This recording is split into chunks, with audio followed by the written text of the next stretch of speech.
আজকে আমরা কথা বলবো বাঙালি জাতির উদ্ভব নিয়ে।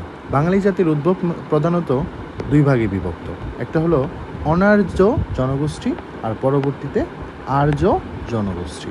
অনার্য জনগোষ্ঠীকে আমরা প্রধানত চার ভাগে ভাগ করতে পারি। প্রথমে হলো নেগ্রিটো। এই বাংলায় প্রথমে কারা ছিল? নেগ্রিটোরা ছিল। নেগ্রিটোদের পরে পরাজিত করে কারা আসছে হলো অস্ট্রিকরা আসছে। আর যদি বলা হয় বাঙালি জাতির প্রধান অংশ কাদেরকে নিয়ে গঠিত, তাহলে আমরা কাদের কথা বলবো? অস্ট্রিক জনগোষ্ঠীর কথা বলবো। বাঙালি জাতির প্রধান অংশ কাদেরকে নিয়ে গঠিত? অস্ট্রিকদের নিয়ে গঠিত।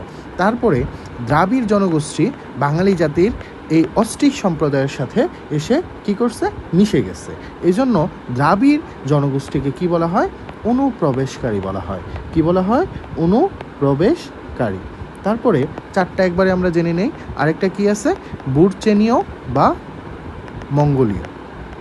এই টোটাল অনার্য জনগোষ্ঠী, এই চারটা অনার্য জনগোষ্ঠী ছিল। অস্ট্রিক জনগোষ্ঠীরা প্রধানত কৃষিকাজের জন্য বিখ্যাত ছিল। লাঙল, বেলা, ডিঙি এরা প্রধানত তাদের আবিষ্কার। আর দ্রাবিড় জনগোষ্ঠী নর্মালি সিন্ধু সভ্যতার জন্য বিখ্যাত। সিন্ধু সভ্যতা। আর তার পরিবর্তে তাদেরকে বলা হয় নগর সভ্যতার স্রষ্টা। তাদেরকে কি বলা হয়?